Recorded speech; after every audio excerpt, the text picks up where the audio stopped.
Glorifiez le Seigneur Jésus, il est bon, il est doux. Glorifiez le Seigneur Jésus, car il nous a sauvés.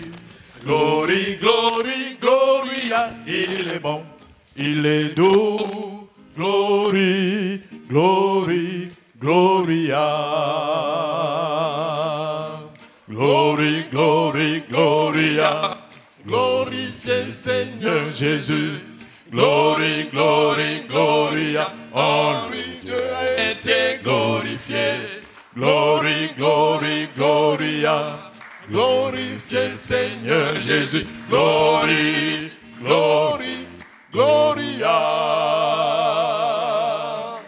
Glorifiez le Seigneur Jésus. Que vos cœurs ne se troublent point. Croyez en Dieu, en Jésus, que vos cœurs ne se troublent point. Glory, glory, gloria, que vos cœurs ne se troublent point. Glory, glory, gloria. Glory, glory, glory, glory, gloria. Glorifiez le Seigneur Jésus. Glory, glory, gloria. En lui Dieu a été glorifié. Glory, glory, gloria. Glorifiez le Seigneur Jésus. Glory, glory, gloria. Glorifiez le Seigneur Jésus. Il est le chemin et la vie. Glorifiez le Seigneur Jésus, il est le chemin et la vie. Glory, glory, gloria, il est le chemin et la vie. Glory, glory, gloria. Glory, glory, gloria. Glorifiez le Seigneur Jésus. Glory, glory, gloria. En lui Dieu a été glorifié. Glory, glory, gloria. Glorifiez le Seigneur Jésus. Glory, glory, gloria.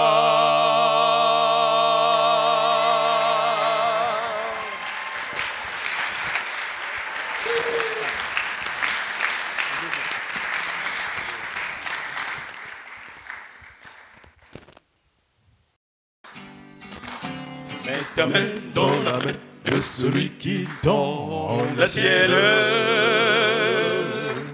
Mets ta main dans la main de celui qui dit bonjour. Il sera ton âme et le restera jusqu'à la fin des jours. La main que tu tiens dans ta main, c'est comme une poignée d'amour, une poignée d'amour. Mets ta main dans la main de celui qui tend la sienne. Mets ta main dans la main de celui qui dit bonjour. Il sera ton âme et le restera jusqu'à la fin des jours. La main que tu tiens dans ta main, c'est comme une poignée d'amour, une poignée d'amour. C'est ce que disait mon père, ne connaissant la Bible, et qu'il la lisait le soir à ses enfants d'une voix tranquille. Il disait, mais si le ciel, chaque fois qu'un signe d'amitié vient jusqu'à moi, il t'aidera à porter un peu plus loin ta lourde de quoi. Oh, oh, mets ta main dans la main de celui qui tend la sienne. Mets ta main dans la main de celui qui dit bonjour. Il sera ton âme et le restera jusqu'à la fin des jours. La main que tu tiens dans ta main, c'est comme une poignée d'amour, une poignée d'amour. Put your hand in the hand of the man who steals the water. Put your hand in the hand of the man who calms the sea. And look at yourself, then you can look at others differently. So put your hand in the hand of the man from Galilee. Galilee. Oh, oh. Mets ta main dans la main de celui qui tend la sienne. Mets ta main dans la main de celui qui dit bonjour. Il sera ton ami et le restera jusqu'à la fin des jours. La main que tu tiens dans ta main, c'est comme une poignée d'amour. Une poignée d'amour, la main que tu tiens dans ta main, c'est comme une poignée d'amour. Une poignée d'amour, la main que tu tiens dans ta main, c'est comme une poignée d'amour. Poignée d'amour.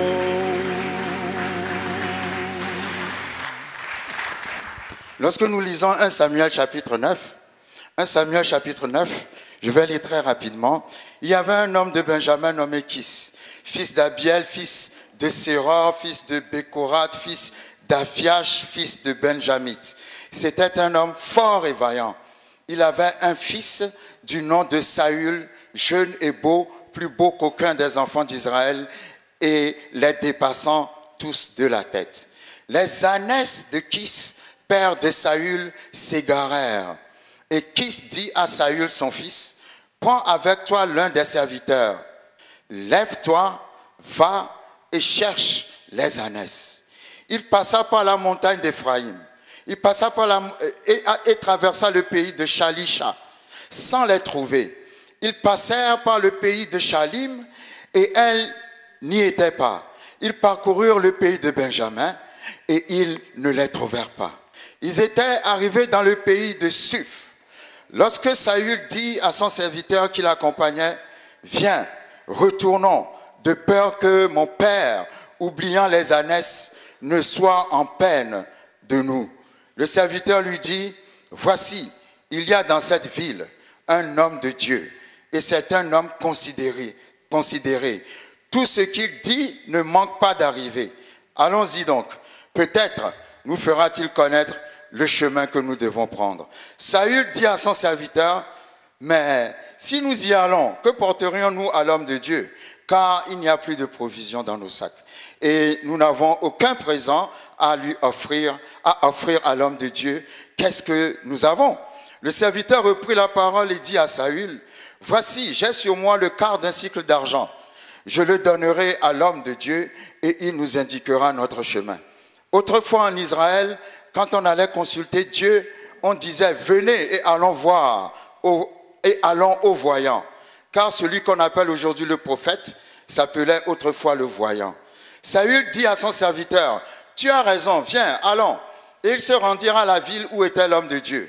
Comme ils montaient à la ville, ils rencontrèrent des jeunes filles sorties pour puiser de l'eau, et ils leur dirent « Le voyant est-il ici ?» Elles leur répondirent en disant « Oui, il est devant toi.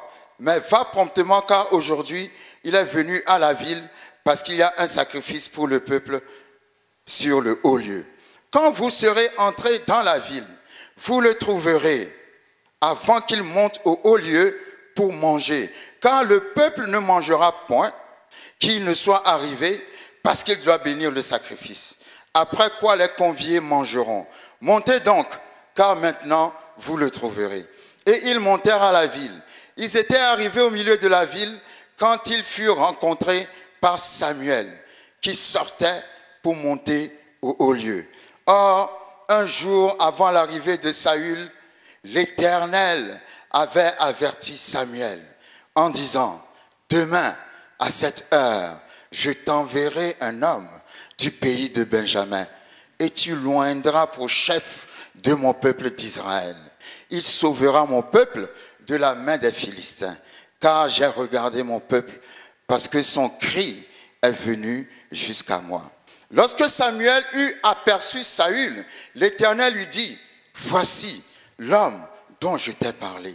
C'est lui qui régnera sur mon peuple. » Saül s'approcha de Samuel au milieu de la porte et dit, « indique-moi, je te prie, où est la maison du voyant? Samuel répondit à Saül, c'est moi qui suis le voyant. Monte devant moi au haut lieu et vous mangerez aujourd'hui avec moi. Je te laisserai partir demain et je te dirai tout ce qui se passe dans ton cœur. Ne t'inquiète pas des ânesses que tu as perdues il y a 3 jours, car elles sont retrouvées. Et pour qui est réservé tout ce qu'il y a de précieux en Israël, n'est-ce pas pour toi et pour toute la maison de ton père? Saül répondit, ne suis-je pas benjamite de l'une des petites tribus d'Israël, et ma famille n'est-elle pas la moindre de toutes les familles de la tribu de Benjamin? Pourquoi donc me parles-tu de la sorte? Samuel prit Saül et son serviteur, les fit entrer dans la salle et leur donna une place à la tête des conviés qui étaient environ 30 hommes. Samuel dit au cuisinier, sers la portion que je t'ai donnée, en te disant, mets-la à part. Le cuisinier donna l'épaule et ce qui l'entoure, et il a servi à Saül. Et Samuel dit, voici ce qui a été réservé. Répète après moi, cette année, je trouverai ce qui m'a été réservé. Répète encore, cette année, 2018, je trouverai ce qui m'a été réservé. Répète encore, cette année 2018, je trouverai ce qui m'a été réservé. Amen. Et la Bible dit, verset 23, Samuel dit au cuisinier, sers la portion que je t'ai donnée, en te disant, mets-la à part. Répète après moi, Dieu a mis à part quelque chose pour moi. Vous savez, il y a des gens qui vivent, qui passent toute leur vie dans des lamentations, dans le désespoir, dans le négatif, mais ils ne savent pas, malgré la situation, que Dieu a mis quelque chose à part pour eux. Amen. Cette année 2018, ce que Dieu a mis à part pour toi viendra dans ta main. Vous savez, le diable utilise la confusion pour que nous ne trouvions pas le bon chemin pour entrer dans ce que Dieu a réservé pour nous. Mais quelle que soit ta perdition, 2018, quelqu'un va te conduire à la place de ton abondance. Est-ce que quelqu'un me suit? La Bible dit, verset 25, ils descendirent du haut lieu à la ville et Samuel s'entretint avec Saül sur le toit. Puis ils se levèrent de bon matin et le chapitre 10 va dire que Samuel a pris une fiole d'huile et il l'a répandue sur la tête de Saül. Et c'est ainsi que Saül, qui était parti pour rechercher des ânesses, est revenu à la maison comme le roi d'Israël. Dis à ton voisin, cette année tu vas partir, mais tu reviendras comme un roi, tu reviendras comme une reine. Saül ne savait pas que alors qu'il partait, Dieu allait l'introniser dans ce que son père lui a demandé de faire. Dieu a une façon très banale de faire de grandes choses. C'est pour ça que quand Dieu lui-même est venu sur la terre, il est venu sur la terre comme un simple homme. Il n'est pas venu dans toute la gloire, il a même choisi de naître là où sont les animaux. Personne ne peut imaginer que celui qui a fait le ciel et la terre est arrivé avec une simplicité et une humilité incompréhensibles. Parce que Dieu fait de grandes choses à travers des petites choses qui sont très banales. Comme nous voyons dans le texte, la Bible dit que Kis, le père de Saül, a perdu des ânesses. Vous savez, parfois, j'ai toujours dit que Dieu est un Dieu de prétexte. Il utilise toujours des prétextes pour te positionner dans la voie qu'il a choisie pour toi. Il a mis dans le cœur de Ruth, va chercher du travail. Alors que Ruth allait chercher du travail, il ne savait pas que Dieu le mettait sur la voie du mariage. Parce que Dieu a besoin d'une excuse pour pouvoir te mettre dans le chemin de ta destinée. Il a besoin d'un prétexte. Le prétexte, souvent, parfois, Dieu peut faire que tu perdes quelque chose. Parce que quand tu perds quelque chose, c'est là où tu te lèves pour aller à la recherche de ce que tu as perdu. Si tu n'as jamais rien perdu, tu risques de rester assis au même endroit jusqu'à la fin de ta vie. Alors Dieu va faire en sorte que tu perdes quelque chose. Et comme... J'aime bien. Et parce que tu as perdu quelque chose, tu vas te décider de te lever pour aller chercher ce que tu as perdu. Et parfois, quand tu t'en vas chercher ce que tu as perdu, tu trouves autre chose auquel tu ne t'attendais pas.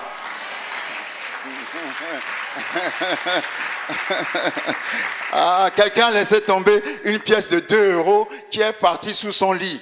Et alors qu'il est parti à la recherche de la pièce de 2 €, il trouve sous son lit la bague qu'il avait perdue il y a 3 mois et qu'il avait cherché partout, mais la bague était sous le lit. Mais le prétexte pour trouver la bague, c'est qu'il y avait une pièce de 2 € qui était... Oh, come on! Dieu est un Dieu de prétexte. Dieu est un Dieu de prétexte. Amen. Avec des choses toutes banales. Son père a perdu des ânesses. Dieu s'est dit, comment je vais faire pour que Saül puisse rencontrer Samuel? Saül n'a jamais vu Samuel. Samuel n'a jamais vu Saül.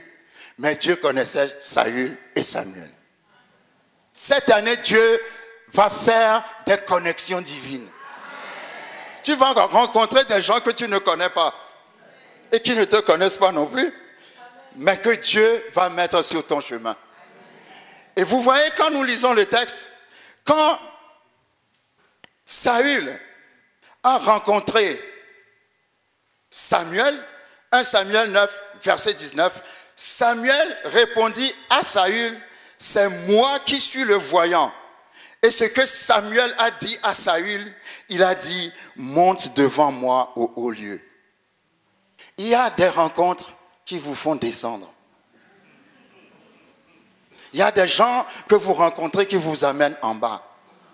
Mais quand Saül a rencontré Samuel, Samuel a dit, monte. Cette année, tu vas rencontrer des gens qui vont te faire monter. Tu ne rencontreras plus des gens qui vont te faire descendre ou tourner en rond au même endroit pendant 300 ans. Mais quand tu vas les rencontrer, tu vas te retrouver dans une hauteur quelque part. Samuel a dit, c'est moi que tu cherches, monte. Le temps de Dieu est venu pour que quelqu'un monte. Le temps de Dieu est venu pour que le lien soit brisé dans ta vie et que tu puisses rentrer dans ce que Dieu a réservé pour toi. Amen. Gloire à Dieu. Donc, comme Dieu cherchait un moyen pour que Saül rencontre Samuel et que Samuel mette l'huile sur sa tête, qu'est-ce que Dieu a fait? Dieu a parlé aux ânesses du père de Saül. Dieu a dit aux ânesses, fuyez. Dieu est plus simple que tu le crois. On voit Dieu compliqué, Dieu est très simple. Amen. Dieu a dit aux ânesses, fuyez. Et puis les ânesses ont fui. Parce que Dieu savait que si les ânesses fuyaient, le père de Saül allait envoyer Saül à la recherche des ânesses. Et pendant qu'il serait à la recherche des ânesses, il y aura un rendez-vous divin sur le chemin. Donc Saül est parti à la recherche des ânesses. La Bible dit, lorsque nous voyons les différentes étapes de son voyage, mais il y a quelque chose de très important dans ce passage.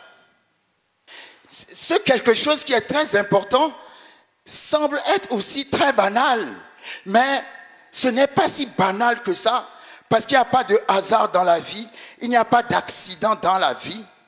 C'est Dieu qui est en train de comploter contre toi. Alléluia. Dieu fait des complots de bonheur.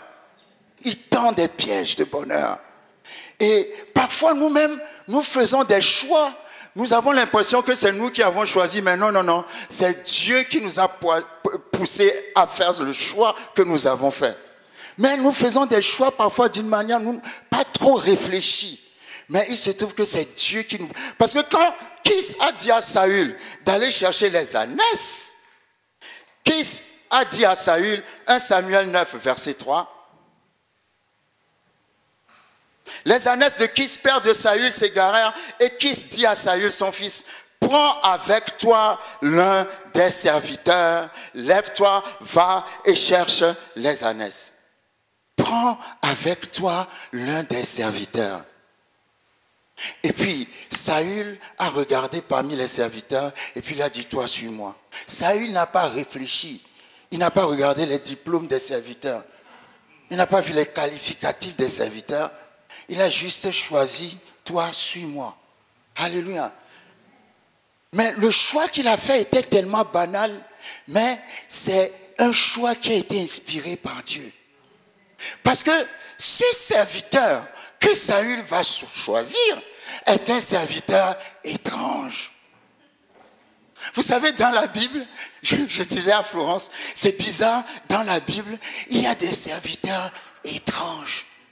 Je ne sais pas si ce sont des serviteurs comme nous comprenons le sens de serviteur, ou ce sont des serviteurs qui nous montrent comment le Saint-Esprit travaille avec nous. Dans le livre de Genèse, quand Abraham voulait que son fils Isaac se marie, la Bible dit, Abraham demanda à son serviteur le plus ancien d'aller chercher une femme pour Isaac.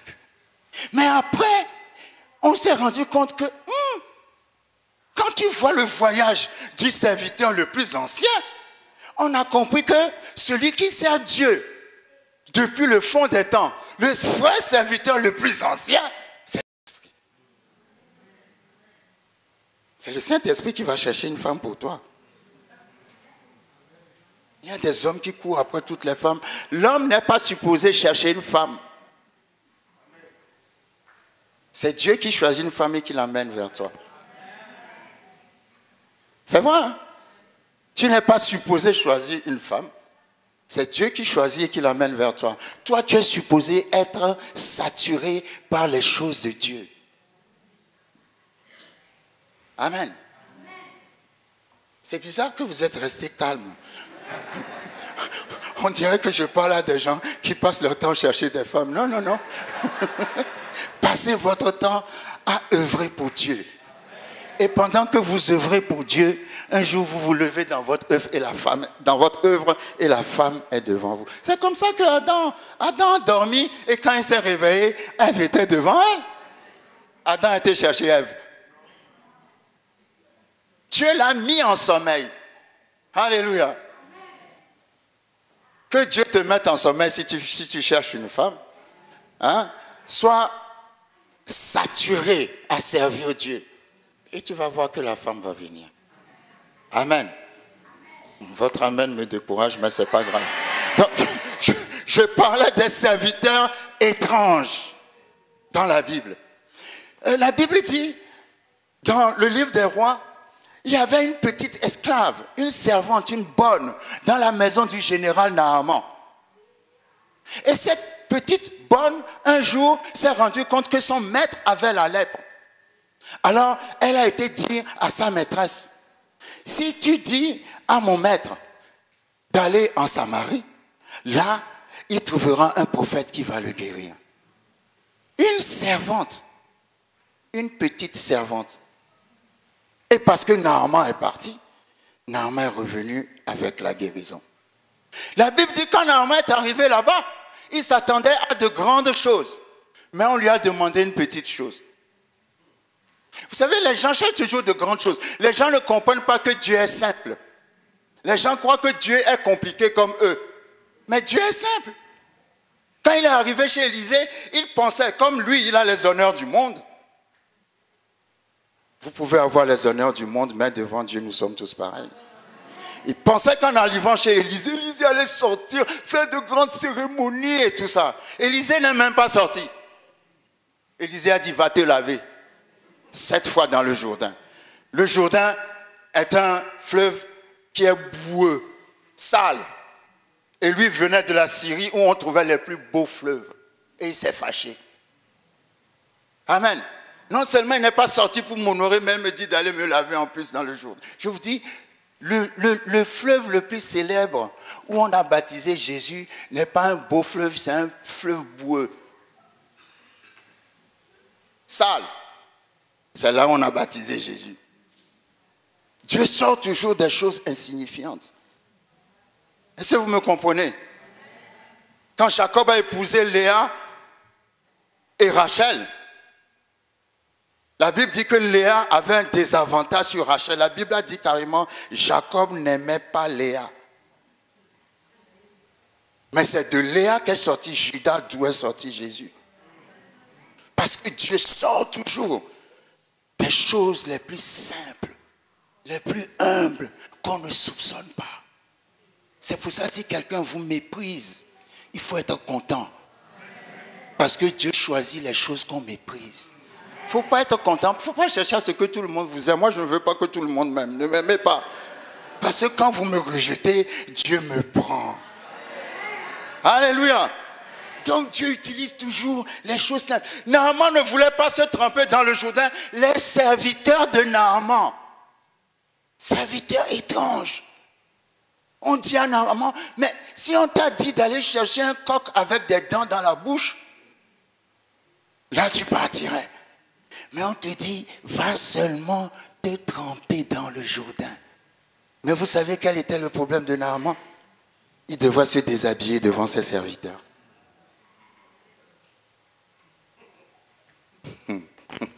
Mais il est le général Naaman. Mais il y a des choses que tu ne peux pas obtenir si tu ne te mets pas à nu devant le Saint-Esprit ou si tu ne te mets pas à nu devant Dieu. Dieu veut que tu enlèves tes habits et que tu exposes ta lèpre. Il y a une lèpre dans ta vie. Ah, come on, est-ce que je peux continuer? Il y a quelque chose qui ne glorifie pas Dieu dans ta vie. C'est comme la lèpre, mais tu la couvres avec ton manteau. Le prophète n'est pas sorti. Le prophète dit, enlève ton manteau et va te tremper dans le Jourdain. Le Jourdain, l'eau, c'est l'image de la parole aussi. Amen. Mais il fallait qu'il expose sa lèpre. Et les serviteurs ont dit, mais si on t'avait demandé quelque chose de compliqué, va juste étrange serviteur.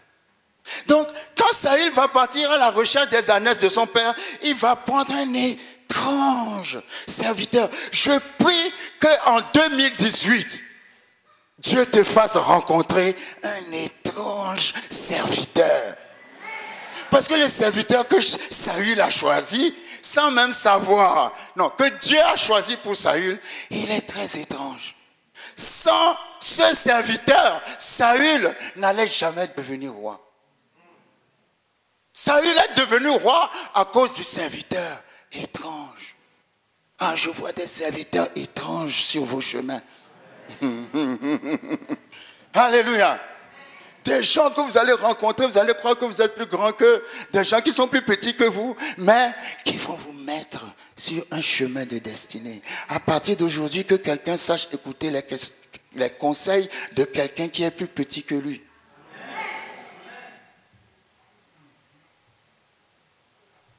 Vous savez, Dieu a dit à Élie, quand il était dans la famine, va à Sarepta, car là, j'ai dit à une veuve de te bénir, de te nourrir. Attends, la veuve elle-même, elle a des problèmes. Mais c'est la veuve que Dieu a choisie pour nourrir Élie. Ta bénédiction 2018 ne viendra pas d'où tu crois que ça va venir. Ça va venir d'où tu ne crois pas que ça va venir. Jacob a dit, l'Éternel est ici, mais je ne le savais pas. Parce qu'il avait jugé là où il était par rapport à l'apparence. Mais Dieu est toujours dans les endroits bizarres. Et il a des serviteurs étranges. Quand Saül a choisi les serviteurs et qu'ils sont partis, la Bible dit, verset 4, il passa par la montagne d'Éphraïm. Ils sont partis à partir de Éphraïm. Et Éphraïm est un mot en hébreu qui signifie la place fructueuse ou la double bénédiction. Mais Éphraïm parle de fertilité, de fécondité, de prospérité. Ils sont partis à partir d'Éphraïm, un lieu fructueux. Mais ils n'ont pas trouvé les ânesses. Et la Bible dit, ils ont traversé le pays de Shalisha. Shalisha est un nom qui signifie vallée et qui signifie aussi répétition. Vous savez, la vallée n'est pas forcément le meilleur endroit où on puisse être. Quand je marche dans de l'ombre de la mort. La vallée, souvent dans la vallée, on se bat dans la vallée. Le meilleur endroit où on puisse être, c'est le sommet, qui est le contraire de la vallée, parce que la vallée te fait descendre. Amen. Alors que le sommet t'expose. Quand tu es dans la vallée, tu n'es pas forcément dans des situations qui t'arrangent. Ils sont passés par Shalisha, qui parle de vallée. Vous savez ça dans l'image de quelqu'un qui part d'en bas, qui va en haut, et qui redescend encore, qui retourne en haut, et qui redescend. C'est un mot qui a le sens de répétition. Des fois, tu as une vie qui est une sorte de défaite ou d'échec répétitif. Aujourd'hui, on te voit en haut, demain tu redescends. Après tu remontes, tu redescends. Après tu remontes, tu redescends. Est-ce que vous me suivez? Il y a des moments comme ça dans la vie. L'échec est répétitif. Il n'y a jamais de stabilité. Ils cherchaient les ânesses. Ils n'ont pas trouvé les ânesses à Éphraïm. Ils sont arrivés à Shalisha. À Shalisha aussi, ils n'ont pas trouvé les ânesses, mais ils ont expérimenté l'échec répétitif. Quelles sont les ânesses que tu poursuis dans ta vie? Tout le monde poursuit une ânesse dans sa vie. Pour certains, ton ânesse, c'est le mariage. Pour d'autres, ton ânesse, c'est le travail. D'autres poursuivent les ânesses de la guérison. Amen. On poursuit toujours quelque chose. Ce que tu poursuis, c'est ton ânesse. Est-ce que quelqu'un me suit? Arrivés à Shalisha, ils ont expérimenté des échecs répétitifs. Et la Bible dit,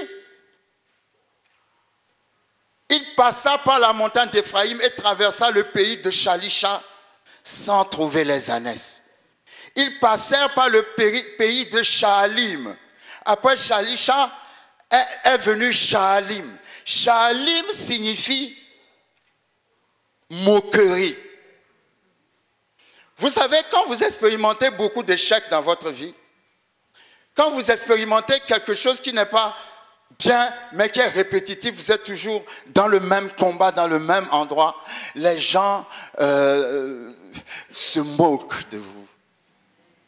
Shaalim signifie moquerie. Amen. À Shaalim, ils ont expérimenté la moquerie. Ils n'ont pas trouvé les ânesses, mais ils étaient arrivés dans un endroit où les gens vont se moquer de vous. Amen. Les gens vont vous rejeter, les gens vont vous critiquer. Amen. Et souvent même les gens qui se moquent de vous sont aussi à Shaalim comme vous. Mais ils ne vont pas parler d'eux, hein, c'est de toi qu'ils vont parler. Amen. Il y a des moments où sur le chemin de la gloire, on doit se moquer de toi. On doit se moquer de toi. Si on ne se moque pas de toi, donc tu n'auras pas porté ta croix. Amen. Il y a des moments où on doit te salir. Vous savez, celui qui était dans la piscine de Bethesda et qui attendait que l'ange descende avant de tomber dans l'eau. Et avant qu'il aille à la piscine, il y a quelqu'un qui descend avant lui. Parce que la Bible dit que c'est le premier qui descend, qui a guéri, quelle que soit sa maladie. Il était là avant que Jésus naisse. Jésus a eu le temps de naître, de grandir pour venir le trouver là. Il a passé 38 ans et Jésus a fini son ministère à 33 ans et demi. Donc il était là avant la naissance de Jésus. Et vous savez quel était son problème? Comme il y avait beaucoup de gens qui étaient assis, peut-être que les gens crachaient par terre, peut-être qu'il y avait tellement de saleté par terre. Au lieu de se traîner pour tomber dans l'eau, il voulait rester propre. Vous ne me comprenez pas. Parce qu'il pouvait se traîner pour aller dans l'eau. Et quand Jésus est arrivé, il a dit à Jésus, je n'ai personne pour me porter. Tu n'as besoin de personne pour te porter. Tu peux te traîner tout seul jusqu'à tomber dans l'eau. Il y a des choses que tu ne veux pas faire. Mais comme je dis toujours, si Naaman ne veut pas aller se laver dans le Jourdain, ce n'est pas Dieu qui a la lèpre, c'est Naaman qui a la lèpre. Ce n'est pas le problème de Dieu. Il y a certaines choses où tu as besoin de te traîner un peu dans la boue, dans la saleté. Amen. Ne comptez jamais sur personne pour faire quelque chose. Comptez sur vous-même. Il y a la capacité de Dieu en vous. Il a dit à Jésus, je n'ai personne. Oh non. Dis à ton voisin, j'ai Jésus. Je n'ai besoin de personne. Alléluia. Donc ils sont arrivés à la place où on s'est moqué. La place de la moquerie. Shalim. Et la Bible dit, là-bas, ils n'ont toujours pas trouvé les ânesses. Et ensuite, ils parcoururent le pays de Benjamin. Benjamin signifie la droite du Seigneur, la place de la bénédiction. Benjamin était le fils de Rachel. Quand Rachel était née, Rachel, en mettant Benjamin au monde, était morte de douleur.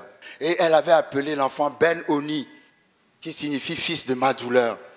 Mais Jacob, le père de l'enfant, a changé le nom. Que Dieu change le nom de quelqu'un aujourd'hui. Il a dit, il ne sera pas fils de ma douleur Ben-Oni, mais il sera fils de ma droite Ben-Yamin. Ou Benjamin, fils de la bénédiction. Jésus est assis où, à la gauche ou à la droite? Il est assis à la droite du Père. Donc la droite parle toujours de la bénédiction. Ils ont quitté la moquerie pour arriver à la place de la bénédiction. La place de la droite, Benjamin, et la Bible dit, même dans la place de la bénédiction, ils n'ont pas trouvé les ânesses. Vous savez, parfois, vous sentez en vous que Dieu a exaucé votre prière, mais vous ne voyez pas encore l'exaucement. Mais en vous, il y a cette assurance. Ah, les gens reçoivent aujourd'hui, hein. Il y a en vous cette assurance, mais vous ne voyez pas encore. Mais vous savez, ça commence d'abord d'une façon invisible avant de devenir visible. Amen. Ils sont arrivés à la place de la bénédiction, mais ils n'ont toujours pas trouvé les ânesses. Quand vous cherchez quelque chose que vous ne trouvez pas, je vais vous consoler aujourd'hui. Ça veut dire que Dieu a quelque chose de meilleur pour vous. Non, vous n'avez pas compris.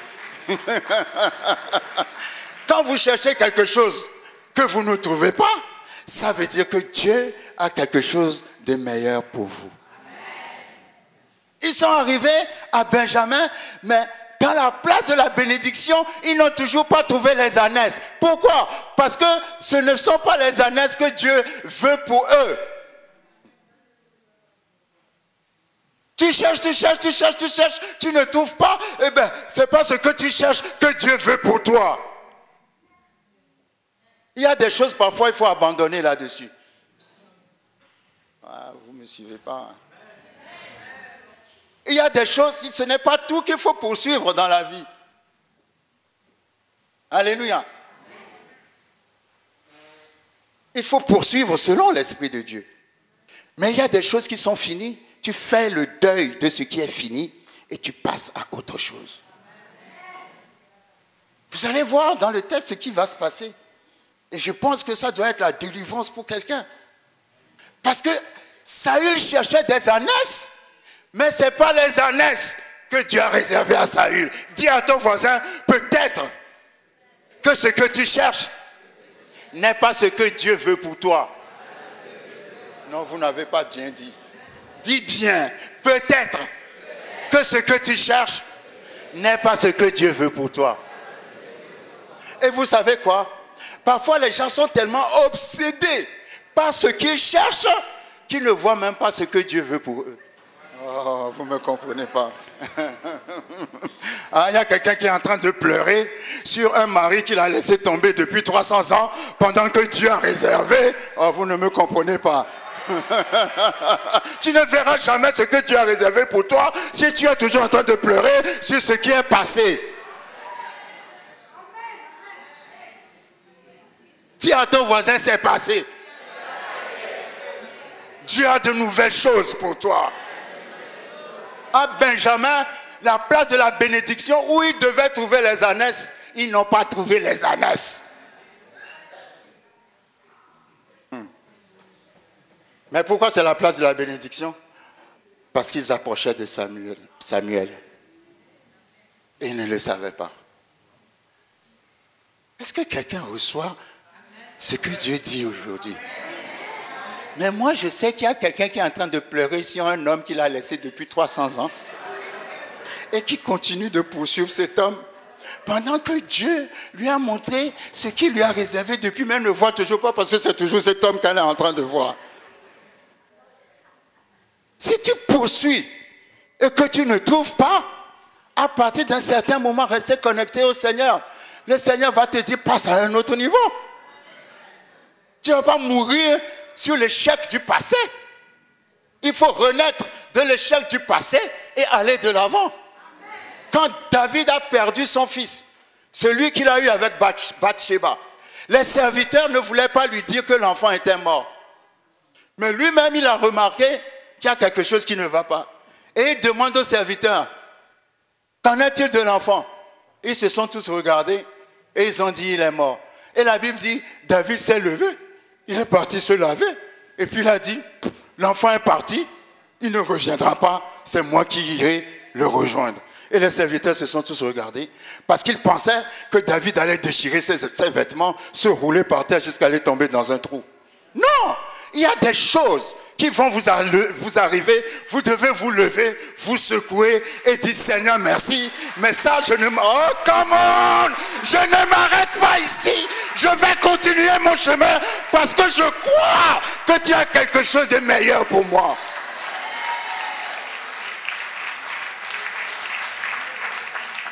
Dieu a quelque chose de meilleur pour toi en 2018. Alléluia. À Benjamin, ils n'ont pas trouvé les ânesses. Et la Bible dit, verset 5, ils étaient arrivés dans le pays de Suf. Est-ce que vous voyez un peu tout le voyage qu'ils ont fait en cherchant quelque chose qu'ils ne trouvent pas? Est-ce que vous me suivez? Il y a Ephraïm. Après Ephraïm, ils sont arrivés à Shalisha. Après Shalisha, ils sont arrivés à Shalim. Après Shalim, ils sont arrivés à Benjamin. Mais ils n'ont toujours pas trouvé les ânesses. Et chaque place a une signification particulière. Amen. Vallée de l'échec répétitif. Place de la moquerie. Amen. Mais ils ne se sont pas arrêtés là. Et la Bible dit, ils sont arrivés à Suf. Cette ville a un nom vraiment spécial. Suf, dis à ton voisin, Suf. Quand ils sont arrivés dans le pays de Suf, la Bible dit, ils étaient arrivés dans le pays de Suf lorsque Saül dit à son serviteur, je mets entre parenthèses étrange, qui l'accompagnait, viens, retournons, de peur que mon père, oubliant les ânesses, ne soit en peine de nous.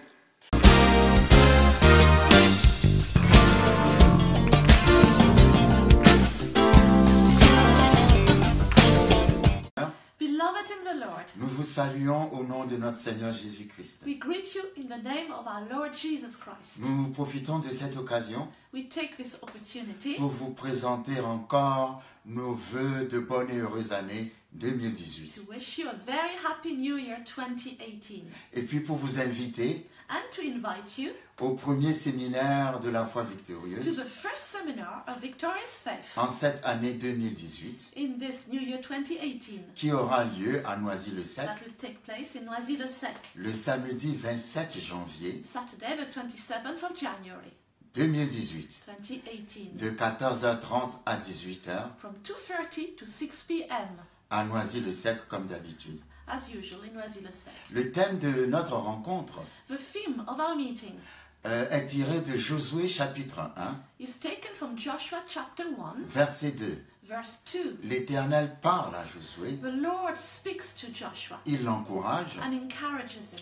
il l'exhorte He exhorts him et il lui dit, and tells him, lève-toi, arise passe ce Jourdain. and go over this Jordan. Lève-toi, Arise passe ce Jourdain. and go over this Jordan. Le Jourdain était pour Josué comme une barrière, The Jordan was for Joshua like a barrier, un blocage, a blockage, quelque chose qui l'empêchait something that stopped him d'entrer dans la terre to promise. enter the promised land. Mais alors que l'Éternel lui a donné cette parole rima, And as the Lord gave him this Rhema word, lève-toi, arise passe ce Jourdain. and go over this Jordan. Josué et tout le peuple d'Israël Joshua and all the people of Israel ont miraculeusement passé le Jourdain. miraculously went over the Jordan. Ce que le Seigneur veut dire à quelqu'un What the Lord wants to say to someone pour cette année 2018, for this year 2018 c'est que toutes les oppositions, is that any opposition, toutes les adversités, any adversity, toutes les barrières, any barrier, tous les blocages any qui blockage t'ont toujours combattu, that has fought against you cette année 2018, this year tu 2018, vas tous les passer. you will go over them all. Tu vas traverser ton Jourdain. You will go over your C'est Jordan. une année de victoire. This is a year of C'est victory, une année où tu vas accomplir a year where you will des accomplish choses que tu n'as jamais accomplies things you've never done pendant ces dernières années. the last few years. Le Seigneur va nous donner des paroles qui vont nous booster, The Lord will give us words that will boost des us. paroles qui seront comme une dynamite Words that will be like a dynamite dans notre cœur et dans notre esprit in our heart and spirit pour affronter cette année to nouvelle face this new year avec l'assurance with the que nous assurance sommes plus que vainqueurs. that we are more than conquerors. Alors vraiment ne ratez pas ce So do séminaire. not miss this seminar. Nous allons recevoir des paroles très We will encourageantes, receive very encouraging des words, semences de victoire seeds of victory pour posséder cette année to possess this year 2018 2018 au nom puissant de in Jésus-Christ de the Nazareth. powerful name of Jesus. Alors rendez-vous le samedi 27 janvier So let's meet the 27th of January à Noisy-le-Sec. at Noisy-le-Sec. Que le Seigneur vous bénisse. May the Lord bless you. Merci. Thank you.